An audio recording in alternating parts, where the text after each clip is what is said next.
aquí volvimos con ustedes en nuestro segundo panel de la mañana, el panel Reconstrucción del Tejido Económico con Inclusión. Y aquí queremos conversar sobre la reactivación económica con criterios de inclusión.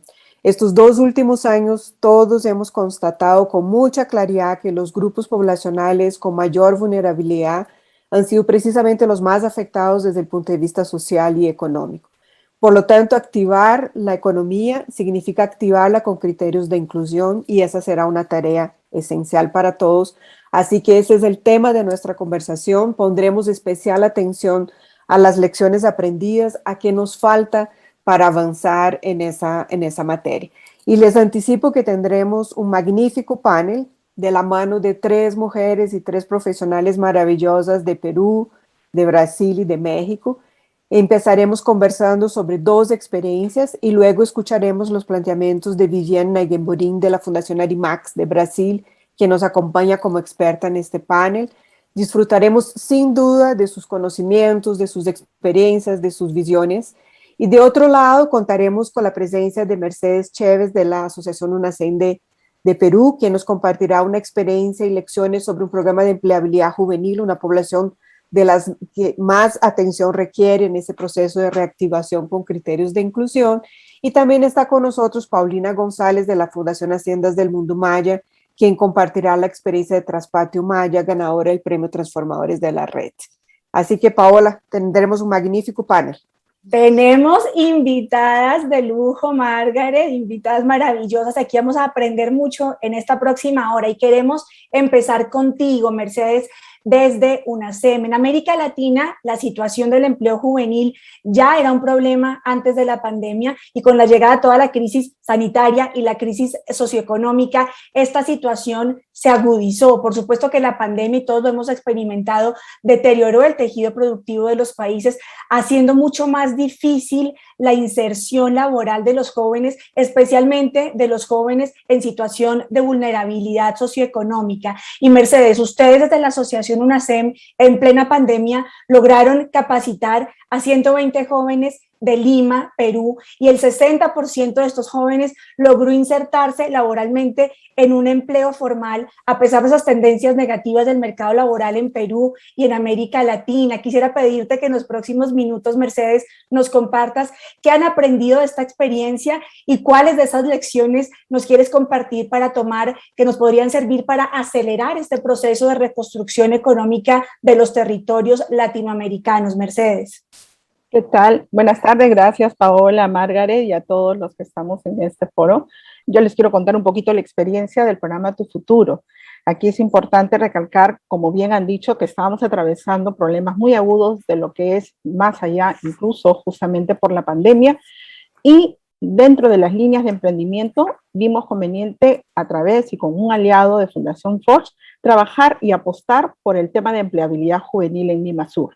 En Lima Sur básicamente hablamos de 5 distritos, ¿no? Un ámbito bastante importante, digamos, para la zona de lo que es UNACEN, la empresa. Aquí hemos trabajado 5 etapas. No voy a detenerme tanto, pero sí quisiera resaltar lo que ha sido, digamos, relevante para cada una de ellas.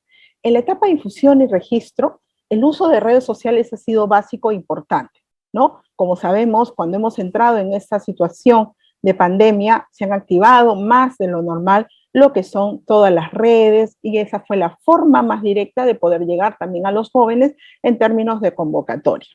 Este modelo de repente también corresponde a un modelo estándar de lo que es empleo juvenil, pero hubieron algunos diferenciadores a los cuales me voy a referir.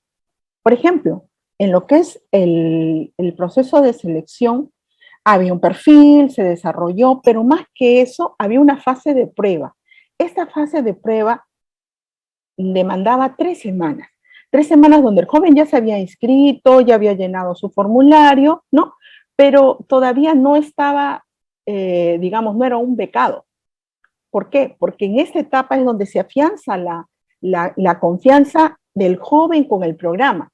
Ellos podían incluso de repente no sentir que no iban a encajar en el programa y podían desistir. No hubo mucha deserción, pero quedamos con 120 jóvenes que estábamos trabajando en base a esa meta. En el tercer momento de capacitación, aquí el diferenciador ha sido las habilidades blandas.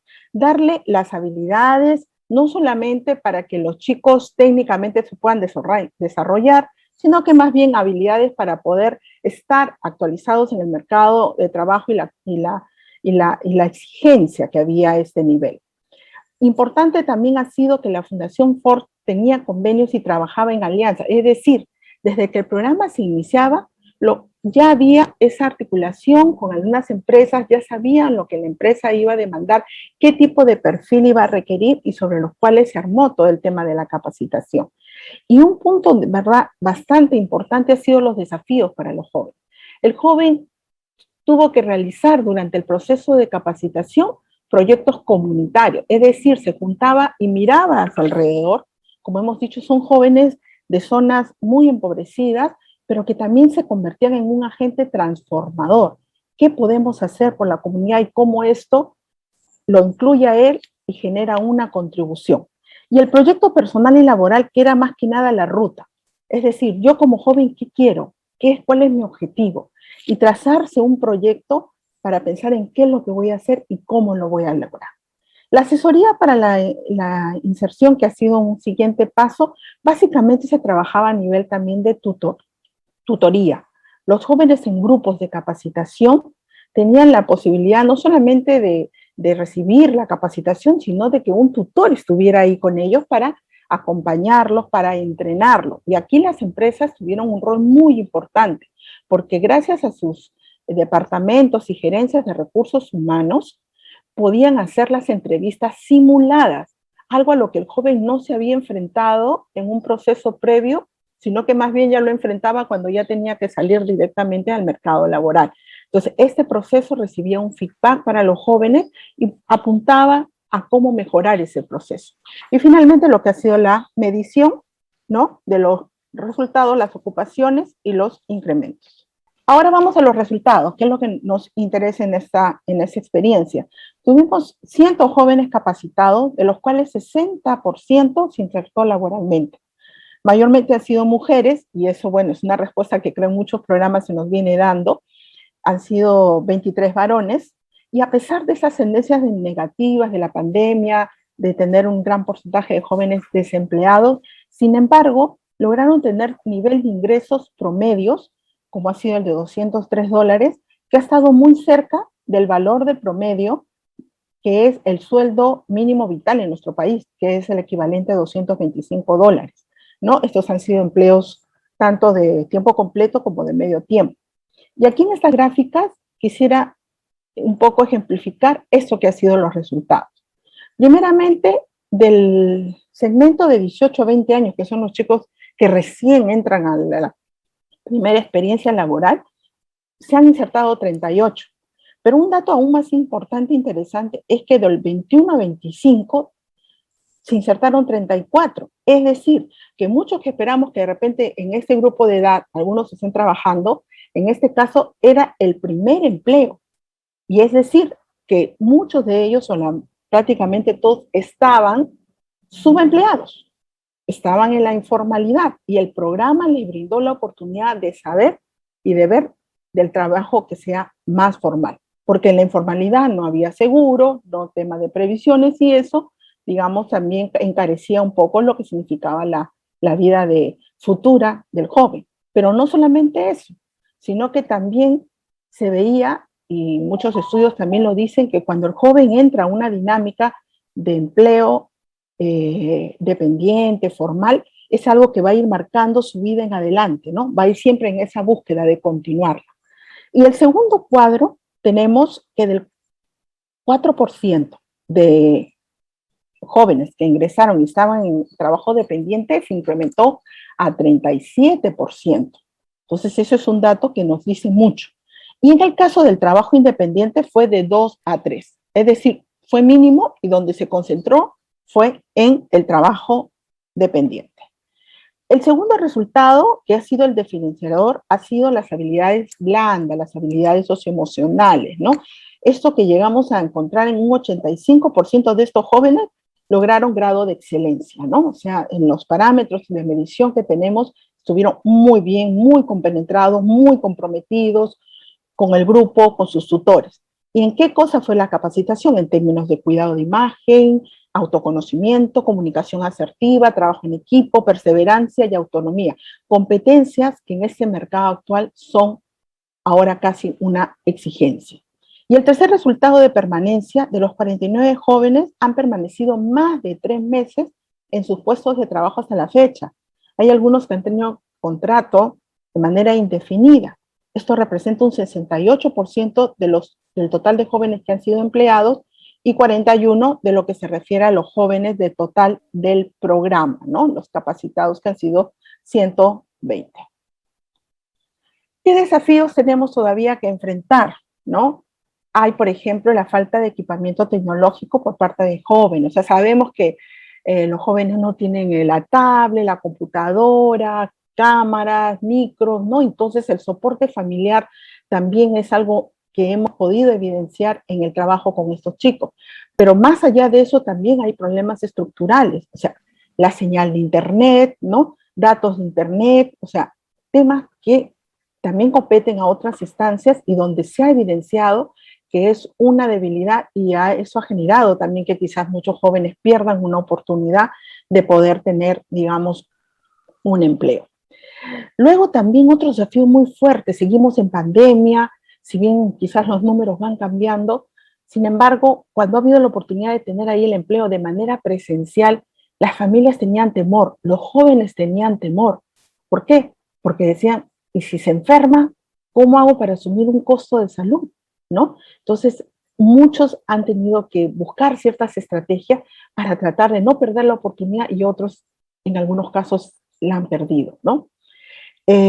También en el contexto de pandemia, el tema de la inseguridad, de la timidez, y a veces no solamente creado, digamos, porque se enfrentan hacia, ¿no? Esto sí se ha evidenciado mucho en las entrevistas virtuales, estas simuladas, ¿no? Porque a veces tenían que exponer de alguna forma el espacio donde ellos viven, ¿no? Mostrar que de repente a veces hay espacios muy reducidos en un solo ambiente, digamos, funciona la cocina, funciona el comedor, está la cama, ¿no? Y entonces eso también creaba cierta inseguridad en el joven por estas condiciones que no eran las mejores.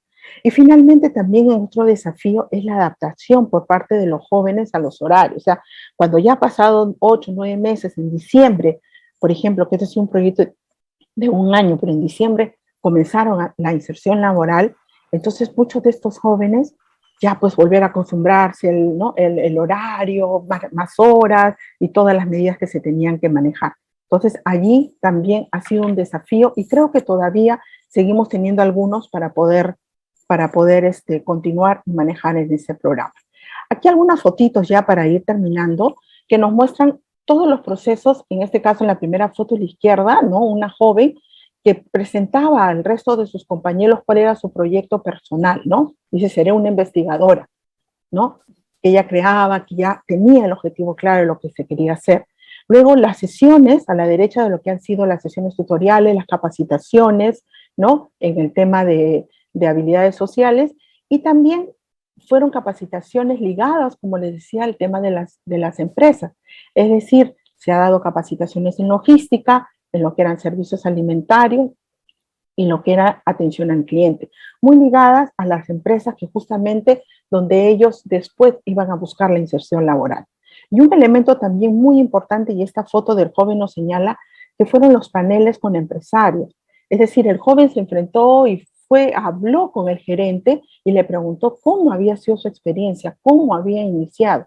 Y esto de alguna forma enriqueció mucho el trabajo. ¿Por qué? Porque el joven decía, bueno, si esa persona lo pudo hacer, yo puedo conocer cómo lo ha trabajado y en eso también me voy a esmerar. Se empodera el joven y puede, digamos, seguir avanzando, ¿no? Y aquí algunas charlas que iban dándose digamos, durante el proceso propiamente de este programa, ¿no?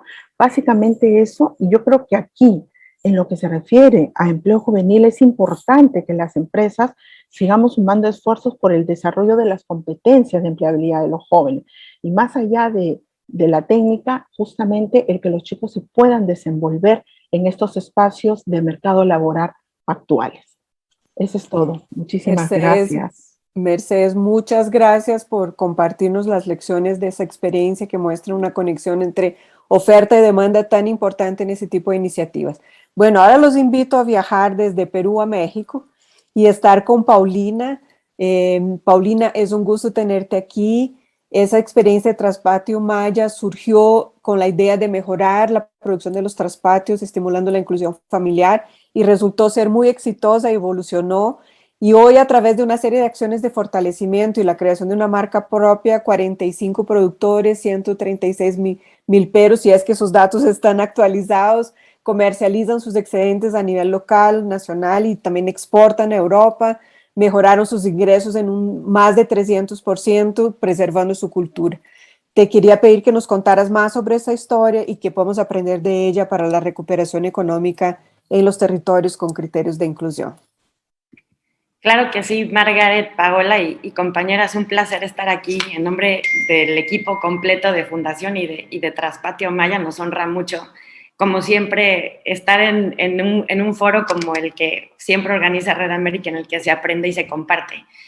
Y en ese sentido, la primera reflexión que me viene a la mente al escuchar también las conclusiones en el panel anterior y estar escuchando a Mercedes es que somos un sistema, y eso es también parte de lo que para nosotros está implicando esta evolución e ir entendiendo cómo los desafíos y los retos nos llevan, ¿no? Entonces, compartirles que Traspatio Maya es un proyecto de activación económica, sin duda, que está también localizada en territorios de población con alta vulnerabilidad, pero que tiene esta intención enorme de ir evolucionando en propuestas que conecte a grupos organizados con sustentabilidad y, por supuesto, con una mirada de economía circular, sin perder de vista y tomando como principal recurso el orgullo de la identidad de la cultura maya viva, que es lo que ocurre aquí, ¿no? Entonces, sin más por el momento, les comparto súper brevemente estas palabras clave para nosotros que caracterizan esta iniciativa que nació Traspatio Maya en 2015-2016. Recientemente contamos ya también con esta certificación de empresa B, que para nosotros se convierte en un elemento más que nos ayuda a entender cómo poder hacer las cosas distinto. Lo que hacemos es trabajar y servir de plataforma para comunidades rurales mayas en la integración de cadenas de valor en productos de agrodiversidad, concretamente en sal, en miel, en maíz y en hortalizas, impulsando que pueda generarse con esta mirada y desde el principio los ingresos sostenibles que repercutan directamente en la calidad de vida en círculos concéntricos, ¿no? Empezando por la persona, las familias, los grupos de base, que es también parte de lo que entendemos y ha sido parte de nuestro diseño gracias a participar en Red América, y esto cómo se extiende a comunidades y a redes, ¿no? Siempre con el Centro de Desarrollo Humano y pensando cuáles van a ser esas prácticas sostenibles que permitan seguir honrando ese patrimonio natural y cultural, y que esas tradiciones y que esa identidad les permita una participación en la vida económica y social, ejerciendo también prácticas sustentables, ¿no? Y lo traería al centro nuevamente como tema principal. La seguridad alimentaria fue la que nos llevó a que se desarrollara este proyecto de Traspatio Maya, porque la seguridad alimentaria finalmente en ella reside el origen también de muchos elementos importantes, ¿no? Si miramos este contexto 2020-2021, bueno, la OCDE acaba de mencionar hace nada que ya el nivel de activación económica a nivel mundial está prácticamente al mismo nivel de activación que antes de la pandemia. También la CEPAL nos muestra paralelamente cómo el incremento de pobreza extrema tiene también unos índices muy preocupantes en América Latina. México está dentro de los países, de los 4 países con los índices más altos en 2020, justamente de este incremento de pobreza. Y cruzando con el tema de las juventudes y este análisis que se puede hacer también desde la Agenda 2030, en las poblaciones indígenas, las juventudes mencionan que en términos de percepción, el acceso también a alimentación, en un 45%, la percepción es de escasez en las juventudes indígenas. Entonces, ciertamente esto, aunado al cambio climático y a los efectos que está teniendo en concreto para las poblaciones con las que trabajamos en términos de plagas, de inundaciones, pues representa todavía más pertinencia a un proyecto que pueda generar también esta mirada y este componente de activación. Entonces, brevemente, este es un mapa nada más para ejemplificar dentro de la península de Yucatán, que es donde nosotros trabajamos principalmente, pues cómo se ve un poco la participación de estas 4 líneas en las que estamos, ¿no? Aquí un poco de numeralia, justamente identificando la organización de grupos con los que trabajamos, la diversidad que hablábamos, si se fijan, la gran mayoría está en el sector del maíz, que es el grupo de milperos, pero también hay una participación importante en grupos que trabajan hortalizas y, por supuesto, miel melipona, que es también una especie particular de aquí de la península de Yucatán, y sal, que este año ha estado bastante más bajo y que esperemos que se recupere pronto también en términos de efectos, ¿no? El ingreso anual es complementario, o sea, ahora sigue siendo para nosotros lo posible el que pueda ser un ingreso complementario para las familias, incluso por las mismas dinámicas que se generan. Y un último punto al que vamos a volver un poco más tarde por el tipo de ejemplos, el hecho de fortalecer y de integrar estas cadenas de valor implica entender muy bien en cada uno de estos gremios dónde están estos puntos o estas palancas en las que pueda hacerse la diferencia para que vaya ganándose terreno por parte de los propios productores en su propia cadena de valor, ¿no? Y en términos de maíz y de hortaliza, estos últimos ejemplos que están aquí abajo como embajadores del maíz, Pide tu Huacal, Jocolbú, son ejemplos de alianzas y plataformas y canales que nos han permitido desde Traspatio Maya llegar al último eslabón de la cadena o ir eligiendo justamente aliados especiales para estos eslabones, ¿no? Que es parte también de lo importante.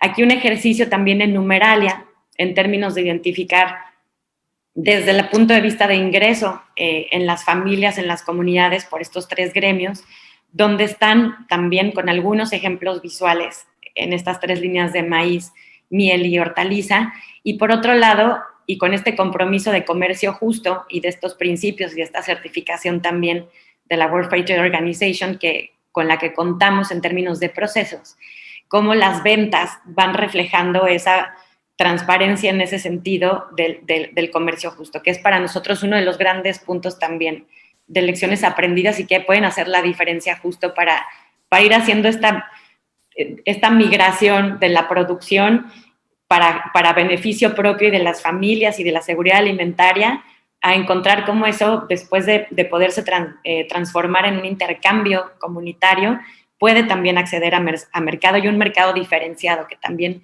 eso es importantísimo, ¿no? No es un mercado compitiendo con condiciones muchas veces que abaratan en ese sentido los precios con prácticas ya desde hace mucho tiempo y sobre todo pues en estos gremios, sino que lo que buscamos es justamente estos aliados, estas redes, en los que realmente quienes son este último eslabón de la cadena de cliente, no son clientes, son embajadores de comprender este valor intercultural, de comprender que se requieren modelos económicos distintos a los que han existido y que están dispuestos a participar desde ese lugar.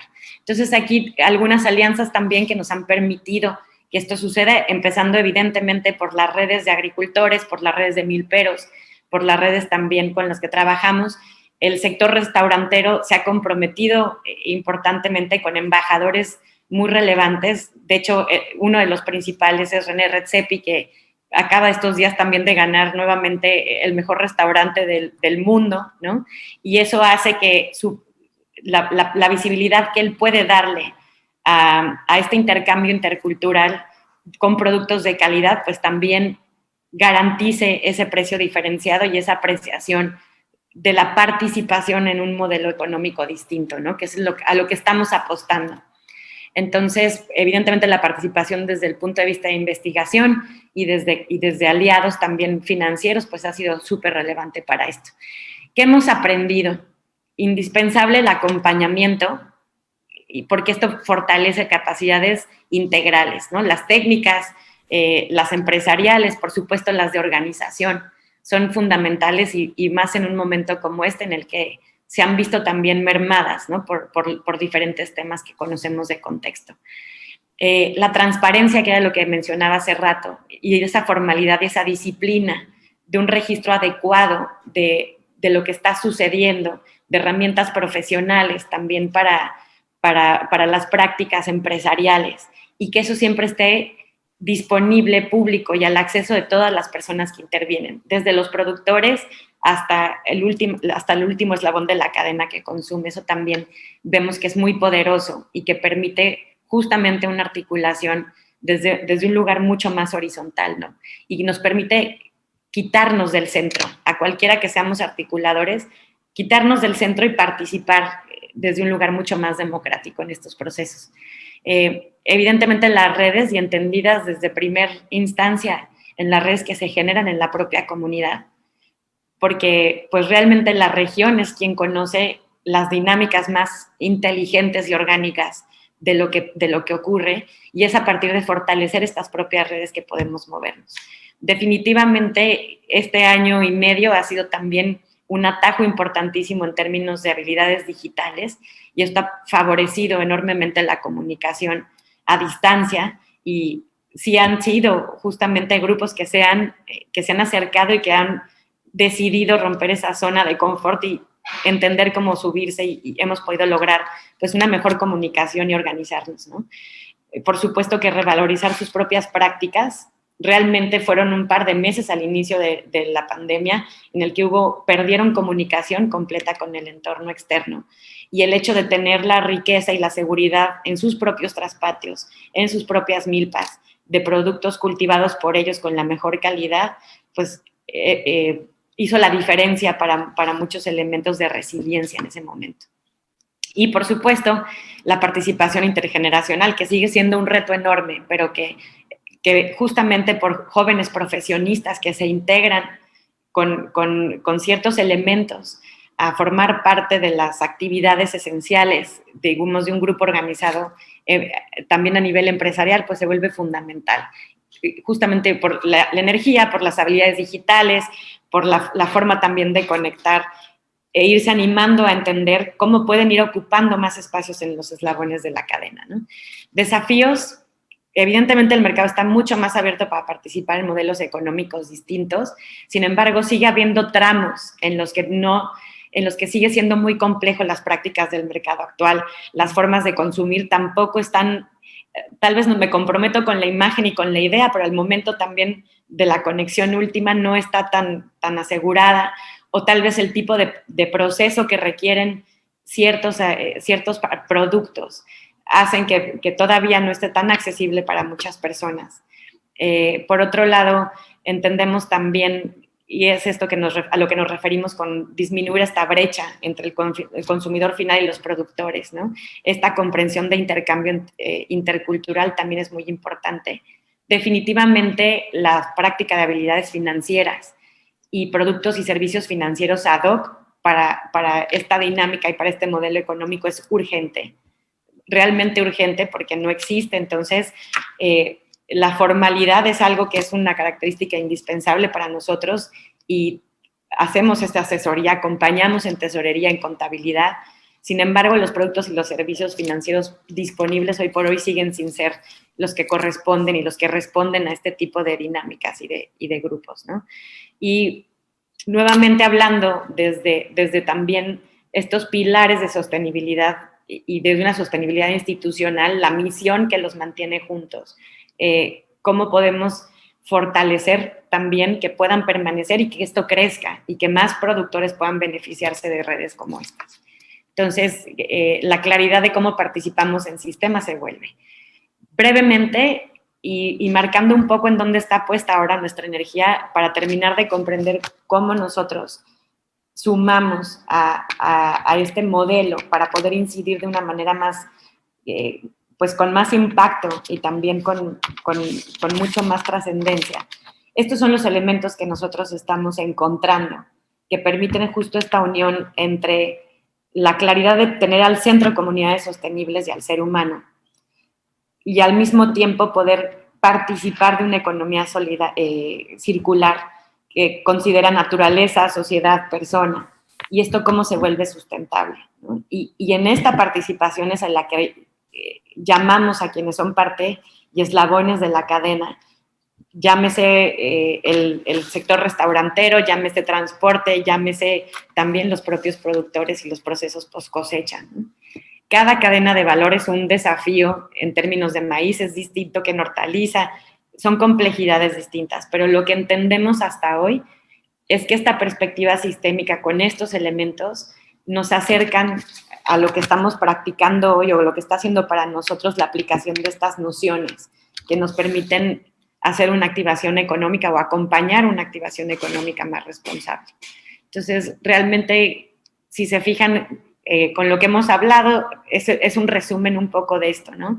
Tenemos estándares que nos ayudan a entender qué es lo que tenemos que mejorar, por dónde debemos de caminar en términos de transparencia, de articulación, de holismo, sin olvidar evidentemente la esencia, comprendiendo y aprovechando la resiliencia a partir de la práctica de las capacidades de ese acompañamiento y cómo lo vamos todo el tiempo construyendo en ese sentido, ¿no? Entonces, pues, es un poco a grandes rasgos los ejemplos de cómo llegamos a generar estos embajadores. Tiene que ver con conectarlos directamente en la experiencia en comunidad y que tengan acceso a la calidad de estos productos porque son fuera de serie en términos de la calidad. Entonces, eso hace que eso favorezca que se ponga la atención y que se comprenda por qué es un precio diferenciado. Entonces, realmente ha sido encontrar aliados que comprenden la urgencia de un modelo económico distinto. Lo mismo también coincidimos enormemente, ¿no? con la FAO, con la FIDA, en la urgencia del diseño de mecanismos y sistemas productivos que consideren una resiliencia también ante el clima climático, ¿no? Entonces, muchísimas gracias y pues encantados de estar aquí. Al contrario, muchas gracias a ti, Paulina, por compartir hoy con todas las personas que nos están acompañando este modelo de Traspatio Maya, que como vieron es un modelo, es un ejemplo de cómo contribuir a esa activación económica responsable, sostenible, inclusiva y a esa generación de modelos económicos distintos. Así que gracias a ti, Paulina, y a todos nuestros amigos y amigas de la Fundación Haciendas del Mundo Maya por compartir esta experiencia que es una fuente de aprendizaje para todos. Y queremos pasar contigo ahora, Vivian. Escuchamos estas dos experiencias de la Asociación UNACEM y de la Fundación Haciendas del Mundo Maya que nos mostraron distintas posibilidades de contribuciones que pueden hacer las empresas, las fundaciones, los institutos para contribuir a la construcción de esos tejidos económicos en los territorios con criterios de inclusión. Y queremos preguntarte, Vivian, a partir de tu trayectoria, a partir de tu experiencia, ¿qué otros caminos, qué otras oportunidades visualizas que quieras compartir hoy aquí con nosotros? Y también que nos ayudes a responder la pregunta, ¿qué es lo que necesitamos entender y aprender para contribuir a esa generación de una inclusión económica más sostenible, Vivian? Hola, buenos días, buenas tardes desde Brasil, São Paulo. Agradezco mucho a Red América por la invitación. Pido perdón por mi español, voy a tratar de hablar en español, pero algunas palabras van a salir en portugués, creo.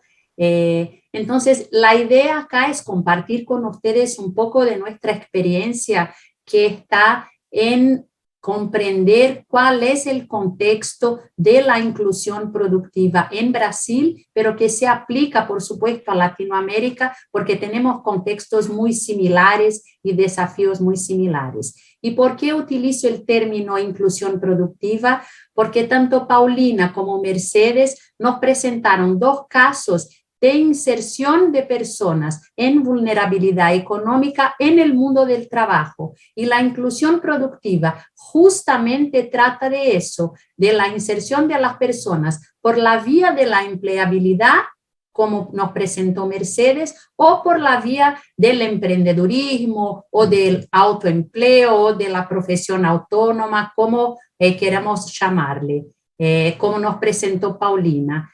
Es importante decir que la inclusión productiva tanto se aplica al contexto rural como al urbano. Entonces también podemos pensar en los emprendedores de las villas, de las periferias, de las favelas brasileras como estrategias de inclusión productiva.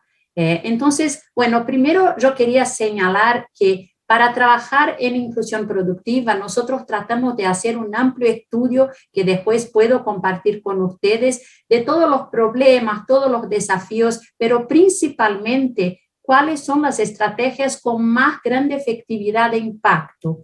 Y los casos de Mercedes y los casos de Paulina son ejemplos de muchos de los elementos que la literatura, la bibliografía, las evaluaciones de impacto comprueban como efectivas y generadoras de más impacto. Entonces, ¿cuáles serían esos puntos? Primero, las dos trabajan con una visión sistémica del problema y tratan de ofrecer lo que llamamos de una jornada completa de apoyo. Como dijo Margaret en el principio, ellas piensan la oferta conectada con la demanda. Entonces, la oferta de personas para trabajar o la oferta de productores combinada con las necesidades del mercado. Y ofrecen una jornada de apoyo que va desde la producción o, en el caso de Mercedes, desde la capacitación hasta la inserción efectiva en el mercado de trabajo. En el caso de Paulina, ellos cuidan de uno de los desafíos más importantes para pequeños productores, que es el acceso a mercados. Entonces, trabajar con esa visión sistémica y en una jornada de apoyo es fundamental para generar más impacto. Otro aspecto muy importante que también genera impacto es trabajar con esfuerzos coordinados. Significa no fragmentar esfuerzos, entonces no hacer solamente una parte. Y si las organizaciones no pueden ofrecer toda la jornada, es importante, como trajo el ejemplo de Paulina, colaborar con otras organizaciones, combinar expertices, trabajar en conjunto por la visión completa. Además de lo que hablamos, hay otros puntos que son importantes de destacar para estrategias de inclusión productiva efectivas. La primera, no hay, como decimos en portugués, una bala de plata, o sea, una única solución que funciona para todos los países, para todas las regiones. Las soluciones tienen que ser locales, tienen que llevarse en cuenta las características de la población y también las características de la economía local. Otra cosa importante es entender los desafíos de quien se ofrece para trabajar y de quien está demandando trabajo. En el lado de quien se ofrece para trabajar, yo creo que los principales desafíos son capacitaciones en un lenguaje atractiva y que respeten las culturalidades. Servicios financieros, como nos trajo Paulina, y no solo servicios financieros adecuados, sino educación financiera, para que en el caso de productores ellos puedan hacer la gestión de sus finanzas personales de manera distinta a la que hacen de los negocios. Es importante en el caso de la empleabilidad, como nos presentó muy bien Mercedes, combinar competencias socioemocionales o competencias blandas con competencias técnicas. Hoy nosotros siempre decimos, se contratan personas por sus competencias técnicas, pero esas mismas personas pierden sus empleos por competencias socioemocionales. Entonces es muy importante hacer esa combinación.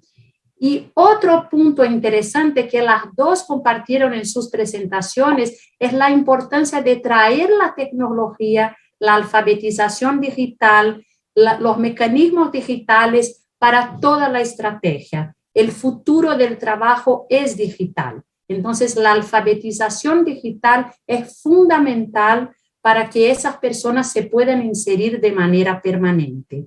Es importante decir, pensando en el caso de Paulina, que 2 entre cada 3 agricultores familiares en Latinoamérica, 2 entre 3 agricultores en Latinoamérica son agricultores familiares, son pequeños. Entonces tenemos un universo muy grande para pensar. Y en el caso de Mercedes hay un número muy asustador, que hoy tenemos 130 millones de personas en Latinoamérica en la informalidad. En algunos países como Chile y Uruguay, la informalidad es de 25%. En otros países de Centroamérica, puede llegar a 85%. En Brasil estamos en cerca de 50%. Entonces, inclusión productiva hoy es un tema muy importante para todos que quieran trabajar con impacto social, porque lo que nosotros vimos en Latinoamérica fue desde el comienzo de este siglo muchas políticas de transferencia de renta que son muy importantes, pero que no son suficientes para terminar con la pobreza. Lo que nosotros pudimos levantar en nuestros estudios es que la pobreza intergeneracional no se soluciona con políticas de transferencia de renta solamente. Entonces es muy importante combinar políticas de asistencia con políticas de inclusión productiva. Eso es un clave en todo lo que pensamos impacto social. Y combinar asistencia social con inclusión productiva es combinar la infraestructura mínima que las personas necesitan para desarrollarse y, como trajo Mercedes, incorporar hoy ayuda en la conectividad, en la infraestructura tecnológica, porque los estudios demuestran que los que tienen conectividad tienen más renta de los que no tienen conectividad.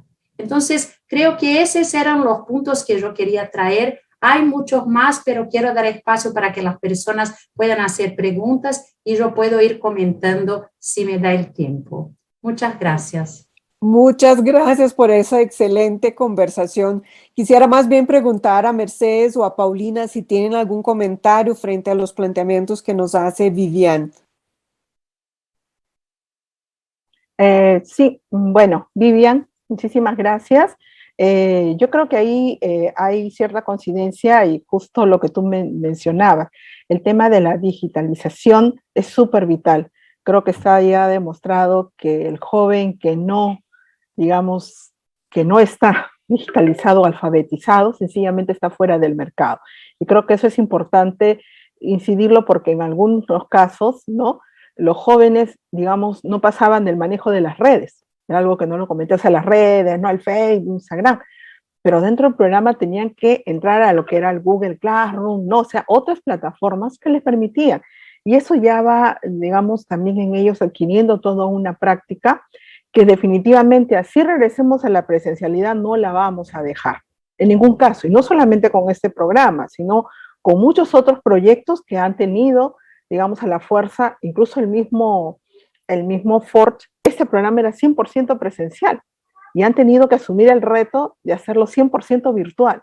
Entonces, creo que eso es importante resaltarlo y Vivian lo manifiesta porque definitivamente esto tenemos que ir sumando y los jóvenes son los primeros que están, digamos, dispuestos, ¿no? Y creo que ahí es donde tenemos la labor mucho más fuerte de ir encadenando todos estos aspectos para poder empoderar y sobre todo lograr estos magníficos resultados que tú mencionas de inclusión social, ¿no? Y el tema propiamente productivo, ¿no? Creo que eso tiene que ir de la mano, cada uno con sus objetivos, pero en una misma lógica, ¿no? Entonces ahí habrá más lecciones que también lo que nos manifiesta Paulina nos va dando. Eso es todo, gracias. Paulina. Yo coincido y quisiera agregar que en nuestra experiencia ahora, en términos de las redes en las que estamos o proponiendo, o provocando, o sumándonos, lo que entendemos es que la tecnología, además de lo que se ha mencionado, representa esta posibilidad de autogestión y de práctica de libertades, desde lo personal hasta lo grupal, hasta lo colectivo. Lo que quiero decir es que las herramientas digitales con acceso para todos sus usuarios, llámese productores, llámese jóvenes, que regresa la información, o sea, cómo la data regresa la posibilidad de tomar decisiones con pensamiento crítico en tiempo mucho más ágil, permite también una dinámica entre organizaciones o entre entes muy distinta a alguien que dirige y otras personas que siguen, o alguien que tiene una idea y otras personas que van, sino se pone eso al centro y deja de estar una organización al centro por sí misma. Lo que está al centro es la importancia y el beneficio de, ¿no? Entonces, sabemos que eso es ir contra la corriente de muchas inercias, pero es indispensable para también hacer estos cambios de paradigma que representan estos cambios sistémicos, porque de otra manera no es sostenible la cantidad de retos, ¿no? Y la forma en la que se pueden abordar, ¿no? Y por último eso, como el desarrollo humano siempre está poniendo énfasis en cómo a través de un primer autoconocimiento es posible también irse relacionando con mucho más calidad, con mucho más sostenibilidad, con relaciones mucho más sanas en todos los círculos concéntricos que se generan, pero efectivamente coincidimos, es un momento complejo y aprender desde la resiliencia entre lo presencial y lo digital a practicar también nuestra salud mental y emocional es indispensable como un elemento también de sostenibilidad en estos modelos de activación económica. Es parte de lo mismo, ¿no? Entonces, creo que es eso, creo que la digitalización ya coincido, pero pienso que es el presente, o sea, estamos ya en esa ola y es indispensable no quedarnos atrás, ¿no? Una de las cosas interesantes que nos ha pasado en casi todos los paneles es la importancia de conectar ese tema de la tecnología digital. La tecnología digital en sí misma puede ayudarnos mucho, pero también nos puede generar otros desafíos que incluso no lo conocemos, lo vimos en el panel de ayer, pero quizás pensar con esa perspectiva más interrelacionada, cómo conectamos lo digital con las políticas de inclusión productiva, cómo conectamos lo digital con las políticas sociales, etcétera. Pensar que en el fondo están los dos puntos también de pensar de manera sistémica, ¿no? O sea, pensar los sectores, pensar las iniciativas, pensar los programas de manera sistémica. Y un punto que creo que ustedes ponen en las intervenciones y que es siempre, yo diría, el coco, el punto que nos llama siempre la atención es el tema de conectar al mercado, ¿no? Que aparece en la experiencia de Mercedes, aparece en la experiencia de Traspatio, que lo señala Viviane en su intervención, que ya creo que avanzamos en tener mucho más claridad de la importancia de pensar las iniciativas en torno a esto, pero sigue siendo un desafío. ¿Hay alguna recomendación específica que ustedes quieran dar sobre este punto? Que sé que no estoy buscando respuestas completas y acabadas, sino reflexiones sobre este punto. Yo creo que sí puedo compartir algunos pensamientos. Primero, en el caso de la empleabilidad, las capacitaciones más exitosas hoy son justamente aquellas que se construyen en conjunto con las empresas y donde el joven o la mujer o el indígena o el inmigrante puede tener su experiencia de formación adentro del ambiente de la empresa. Entonces, parte de la formación ocurre dentro de la empresa. Pensando en el caso de Paulina, es muy interesante como, por ejemplo, el hecho de que los pequeños productores se organicen en cooperativas y que formen liderazgos, que tengan la capacidad de hablar con actores del mercado, de hacer negociaciones conjuntas, trae mucho más efectividad a todo el proceso de comercialización. Hoy también hablamos mucho de cadenas cortas, que se habló en el panel anterior, que también son oportunidades de acceso a mercados interesantes. Entonces, lo que creo que es importante es que la oferta y la demanda empiecen a armar toda una estrategia en conjunto desde el principio.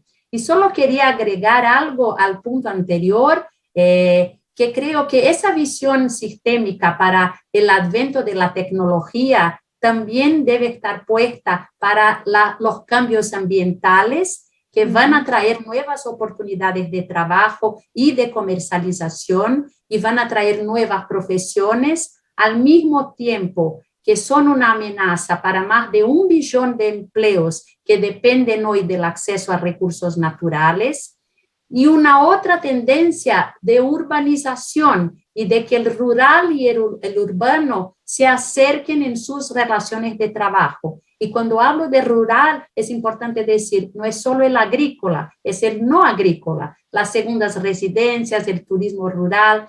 ¿Y por qué traigo todo eso? Porque eso es tener una visión sistémica de los cambios que se pasan en el mundo y cómo debemos estar preparados para ofrecer posibilidades de inclusión productiva conectadas con lo que va a ser el futuro. En Red América, uno de los temas que nosotros invitamos mucho, o sea, parte de el trabajo con ese tipo de experiencias es ese pensamiento sistémico, es cómo logramos entender lo que ocurre y ver cómo contribuimos.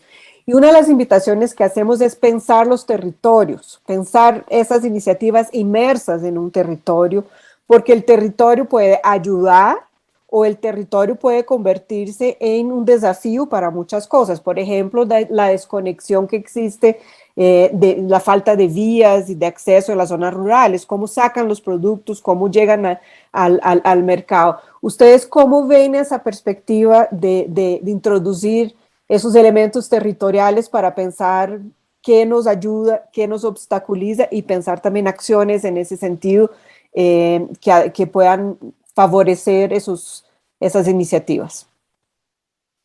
Paulina. Bueno, para nosotros ha sido indispensable mantener nuestro foco en observar y entender y comprender en cada momento también qué está ocurriendo en la comunidad, cuáles son esas oportunidades, cuáles son esas vías naturales para saber cómo servimos de palanca o de plataforma, ¿no? Y a veces es cómo, por ejemplo, por un tiempo se resuelve una parte que tenga que ver con la transportación, con logística. Cómo se resuelve, por ejemplo, en el caso del maíz fue entender que había muchos embajadores en muchos sectores, o sea, que estaban realmente conectados y convencidos que al maíz hay que darle ese lugar y que debía derramarse también el beneficio para los productores de milpa, porque es todo un sistema con una cosmovisión muy importante en Mesoamérica completa, pero en México el maíz es un centro importantísimo de cosmovisión, de muchas, además de seguridad alimentaria y de muchos elementos. Entonces, muchos nos decían, por ejemplo, quiero comprarte maíz, pero no puedo comprarlo sin procesar, necesito la masa. Y estoy listo para comprar todo lo que es un excedente para los productores, porque realmente solo se comercializa el excedente, eso es importante saber. Las salvaguardas que tienen, creo que eso sería un tip importante. Hay que identificar muy bien cuáles son esas salvaguardas en términos no solo de seguridad alimentaria, sino que realmente permiten que los grupos organizados vayan afianzando y creciendo como ocupando diferentes eslabones de la cadena. Entonces, entendimos en este ejemplo que les cuento que teníamos que involucrarnos incluso con esa parte de procesar tal vez el grano del maíz hacia masa para que aumentara también la posibilidad de mercado que se conecta con los productores en un proyecto como estos de milpa. Y eso es Colcab, eso el año pasado lo que se hizo fue crear un punto de venta que es un molino. O sea, realmente su objetivo es vender masa y tortillas, y que pueda ser un referente también de conexión más, que pueda ser más accesible para la gente, el público en general, convertirse en un embajador de modelos económicos distintos. Entonces, yo creo que tiene que ver, observar todo el tiempo es un reto, a veces la inercia de querer resolver la cadena nos lleva a dejar de observar de pronto dónde empiezan a cambiar ciertas circunstancias, porque la idea es irnos retirando de ese facilitador que es esta plataforma para que los productores vayan ocupando por sí mismos otros eslabones de la cadena si así lo deciden y que el vínculo directo con los clientes sea cada vez más cercano, ¿no? Que era uno de los elementos que poníamos. Entonces, creo que es eso, es estar dispuestos a recalcular y entender en dónde hacerse para atrás y en dónde está una palanca en la que fácilmente puede favorecerse a la cadena, pero es entender el gremio, es entender a esos grupos, es entender el momento, ¿no? Un punto que quisiera también plantearles es el tema de las políticas públicas, ¿no?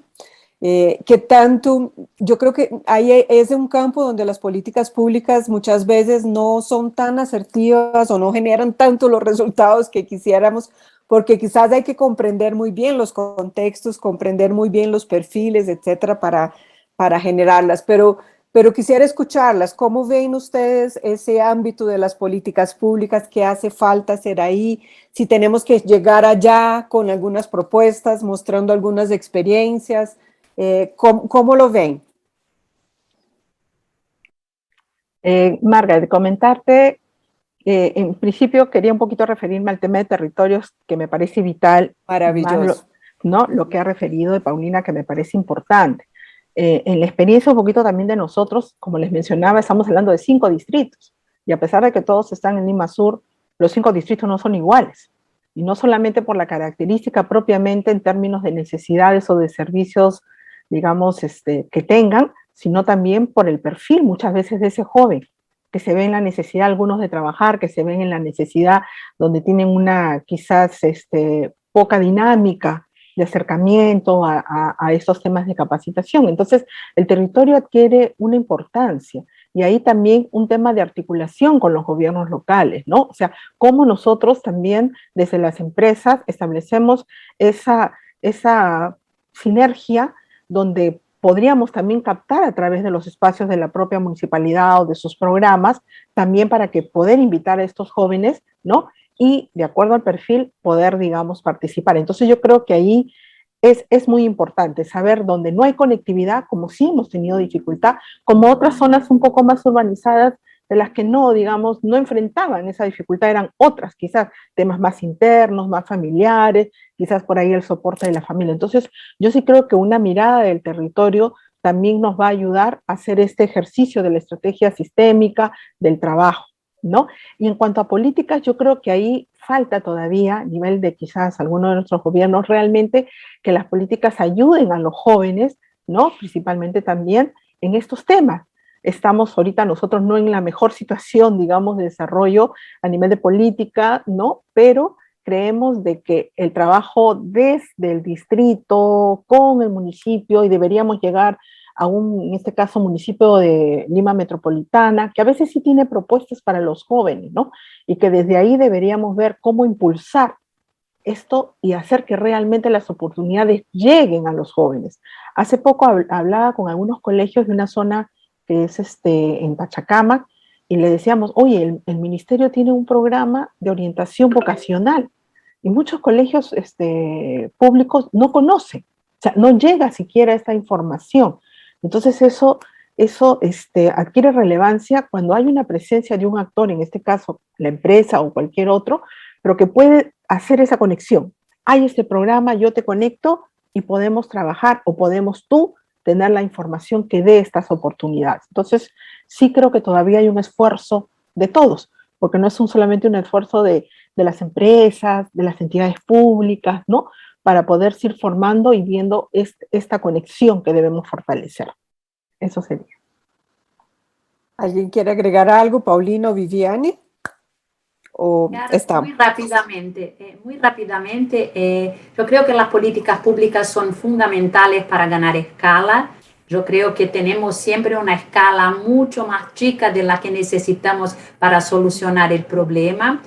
Pero creo que para trabajar con políticas públicas o acercarse de gestores públicos es muy importante trabajar informado por evidencias. Entonces, es importante el monitoreo y la evaluación, es importante estudiar, levantar datos, y hay muchas recomendaciones que se pueden negociar con el gobierno. Por ejemplo, en el caso de la empleabilidad, una estrategia interesante sería trabajar para reducir costos de contratación de jóvenes, para facilitar el ingreso de los primeros entrantes. En el caso de los pequeños productores, por ejemplo, en Brasil, hay mucha oferta de crédito pública hoy, pero en un lenguaje y con un proceso que no es accesible para los pequeños productores. Entonces no se trata de solicitar más crédito, sino de cambiar el mecanismo.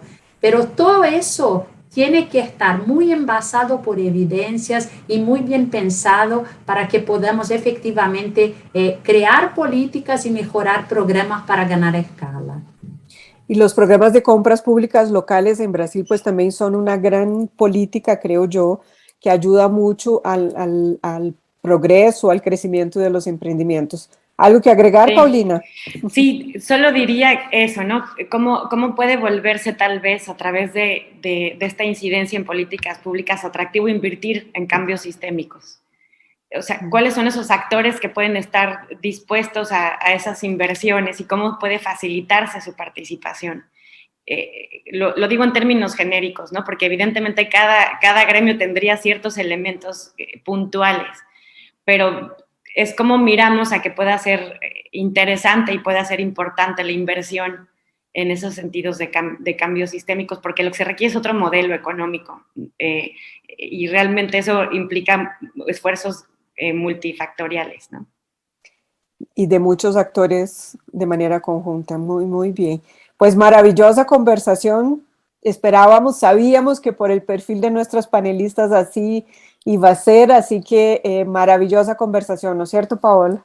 Fue una excelente conversación y como decías, Paulina, ese camino para cambiar los sistemas económicos no es fácil, implica muchos actores, incidir en esos factores externos, pero ustedes, las experiencias de los miembros de la red y el conocimiento que nos compartes hoy, Vivian, muestran que es posible y ustedes nos dejan lecciones maravillosas para seguir avanzando en ese camino. Así que mil gracias por acompañarnos, Vivian, Mercedes y Paulina. Fue una magnífica conversación sobre un tema que es muy importante para Red América, nuestros miembros y quienes nos han acompañado en eventos y webinars que hemos hecho sobre el tema, saben que la inclusión económica, la inclusión productiva está en el centro de nuestra propuesta de comunidades sostenibles, que al entender desde la red la inclusión económica como esa inserción de forma sostenible de poblaciones tradicionalmente excluidas de los mercados a los circuitos de generación de riqueza, necesitamos esa inserción para promover comunidades sostenibles, necesitamos esa inserción de estas comunidades